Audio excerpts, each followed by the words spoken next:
আপনারা জানেন ১৯৫৫ সালে নিউ ইয়র্ক থেকে মিয়ামি যাচ্ছিল প্যান আম ফ্লাইট 914।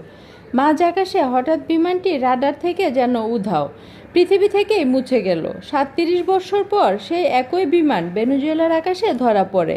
পাইলট জানালেন, আমরা ১৯৫৫ সালের ফ্লাইট 914। বিমানটি অবতরণ করে, সবাই অবাক।